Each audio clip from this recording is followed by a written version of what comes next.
Hello everyone. Trying to get all comfy.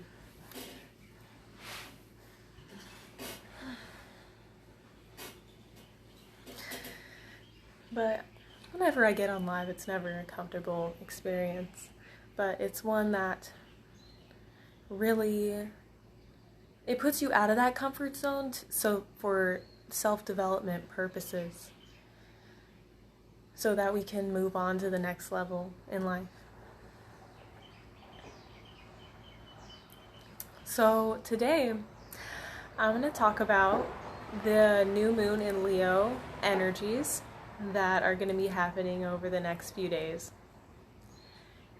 And let's just take a few deep breaths before I get started on explaining these energies that are going on, because they're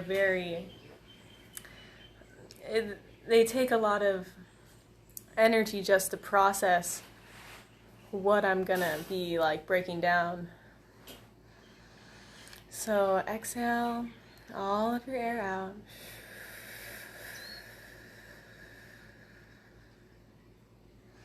Take a deep inhale in.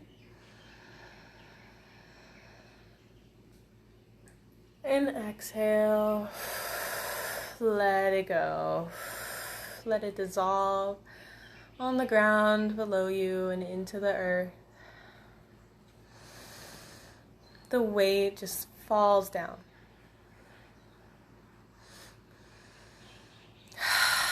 We don't have to hold it. We don't have to strain ourselves to carry all these limiting beliefs and negative thoughts. We can let them go, because the emotions, the thoughts, the beliefs that we have are all temporary. And once we can have acceptance for this fact, it makes life a lot easier, because we realize like it was kind of our fault that we were self-sabotaging because we were holding on to things that we didn't need to hold on to.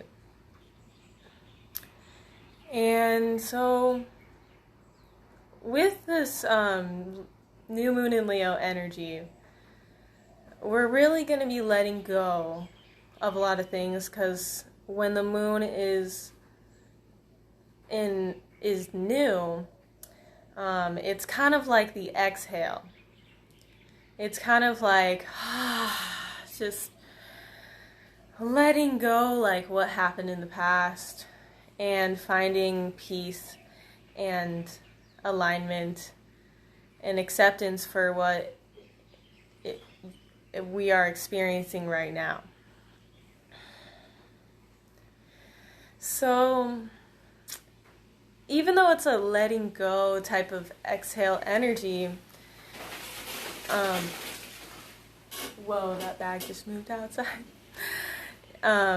It's very it's very extroverted, because there's a lot of fiery energy going on with Mars and Aries, and the Sun, Mercury, and the Moon all being in Leo. And those are fiery energies. So even though it's we're finding closure for certain concepts that we've learned or experiences that we've had over the next over the last month, and we're kind of just like processing that into our heart space, because Leo, with all this Leo energy, we're really being able to look at all the wounds that have been left on our heart in our life. And there's a lot of poison and toxins that have seeped into our heart space in the past. And it's all coming up right now. It's all coming up to the surface, and we're just like, oh, like the exhale it's rough sometimes, because you're like, wow. It feels good though at the same time. It's painful, but it's like so relieving at the same time. So also with the Mars energy of in Aries is squaring the Pluto, Saturn, and Jupiter conjunction. So when there's a square of two different planetary bodies, there's conflict, and there's going to be a lot of problems that arise. And especially with Mars and Aries, we're going to be aggressively attacking these problems that may be arising. That's the natural human response to all this limitation and difficulty when it comes to our, our government system and the way that we receive our food and the economy right now, at all aspects of our structural organization of humanity is being broken down in such a intense way, where at the same time, even with the Jupiter energy, conjunct Saturn, it's really showing us like all the like really deep, dark like things that we've never seen before that exist within our structural system that we have, and with society, like the way that things connect. And so that's creating a lot of tension with the collective, where we're just like, we want it to be different so much because we're struggling with like what's happening with the energy in 2020, that with Mars in Aries squaring this, it's going to create like a lot of conflicts with it directly, where people may like, commit crimes and stuff because they're so upset with certain structural systems that exist in our society right now. So, because we know this now, we're able to like because awareness is the key to being able to still find peace within all of this going on, okay? Because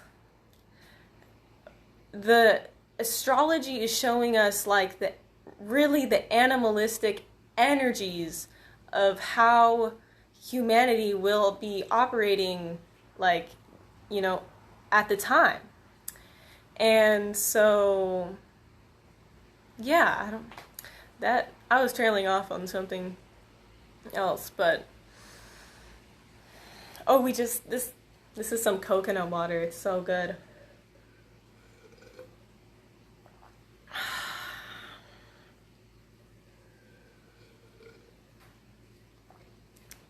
So good. So grateful. All right, so let's also talk about the Venus sextiling Uranus conjunction.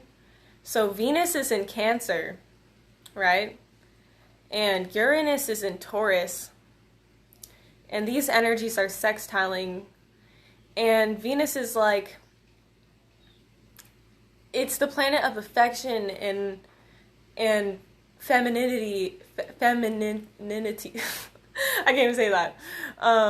It's about, the Venusian things in life, harmony and things growing and things being associated with love.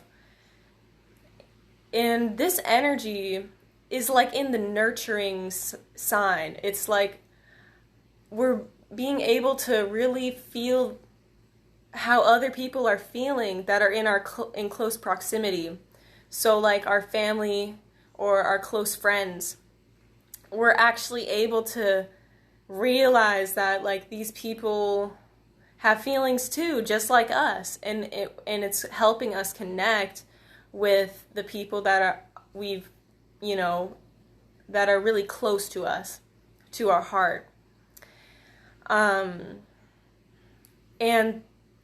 with this energy, like, it's also like this, I feel like this energy is helping the Uranus and Taurus energy, where we're looking to like do things differently, and we're looking to plant brand new seeds in this new world that is starting to be created. So we're learning how to like connect with others in a really healthy way, and so that we can nurture each other equally. And so both people can, you know, feel nourished inside in all parts of their being. And yeah, so we're going to see a lot of maybe even evident results from this conjunction, this conjunction. Because when there's a sextile, I feel like, and I've studied this, that you actually will start to see like things looking different. Like there's evidence of the behavioral change that you may be noticing in this aspect. So, you know, use this to your advantage and channel the energies so that we can learn to listen more to the people that we love and care about, and we can help provide them with the emotional support they may need in that moment. You know, we're all, and with the sun and Mercury and the moon all being in Leo, we're gonna like have these innate tendencies to be more concerned about how we're projecting and how we are being seen, so that we can kind of find that like validation. But the objective is to actually give yourself that validation, and also like allow that to push you into being able to listen to others, because we can learn to identify ourselves as someone who is a compassionate listener, someone that can, you know, like not speak out of term and actually like conduct a close connection with someone in a civil manner where we can get along and love each other. Because if we can learn how to do this, we don't even have to worry about war. Like we transcend that. We don't even have to worry about having to get into fights, because we know how to help the other person in the interaction to where both people are being able to grow in a space where we can grow. So, what else was I going to talk about?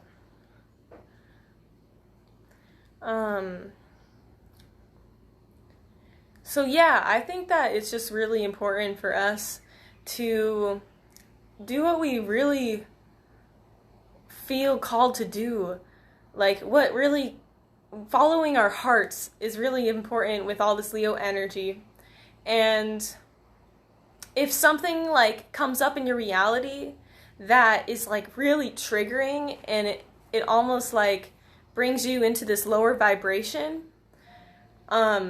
we need to sit with that. With the Venus in Cancer, we need to sit down with that like emotional pain and figure out what it came from, and really look like deeper at how these wounds happened, so that we can shed light onto it in awareness. And when we do that, we are like healing in so many aspects and so when we're healing that subconscious body that's in the depths that we don't really acknowledge on a regular basis, we're doing much deeper healing work that can help us really create a reality that we truly want inside. And with the Mars energy coming around, like in retrograde, we're going to have a lot of desires, and it's going to make us feel really energized, like we need to take action right now.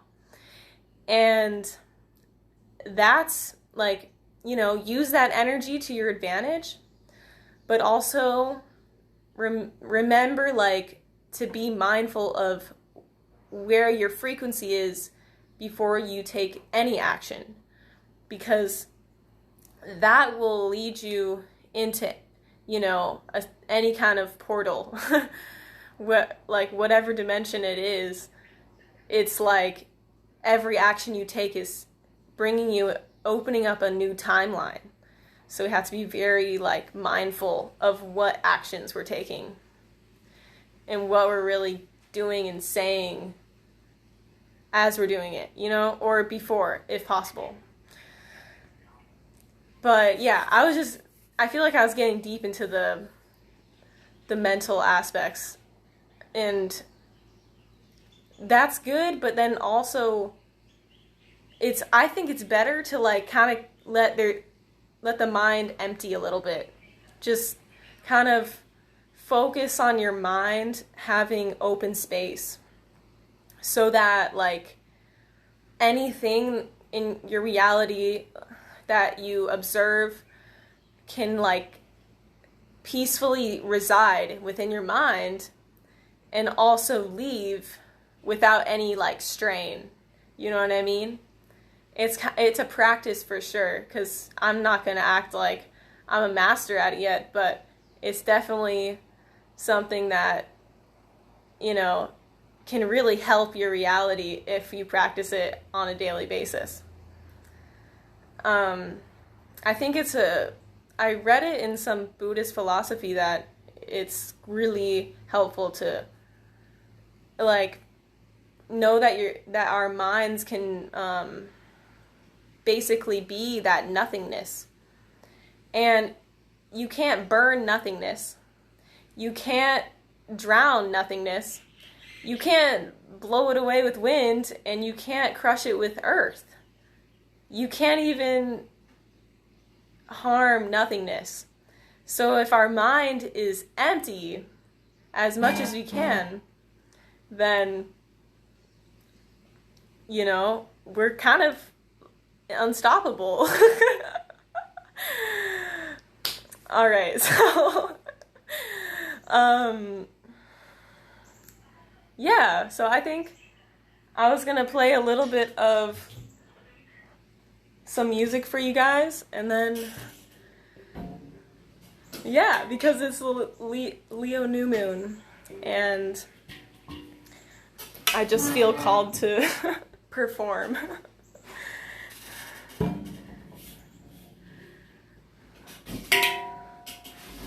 Okay.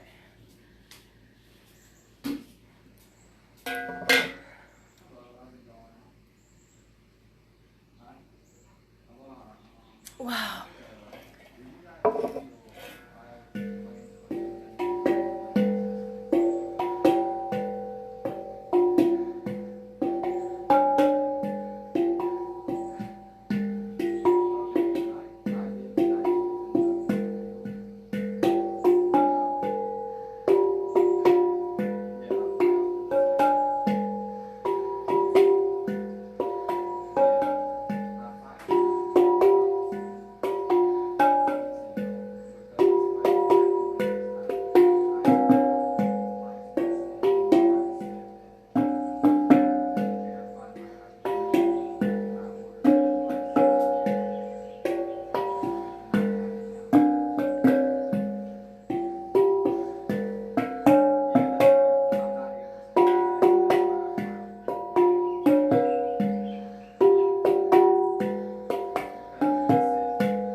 Thank you guys so much for joining me today. I love you guys, and I will see you soon. Namaste. Sending you all so many blessings, so much light, so much healing energy. God bless.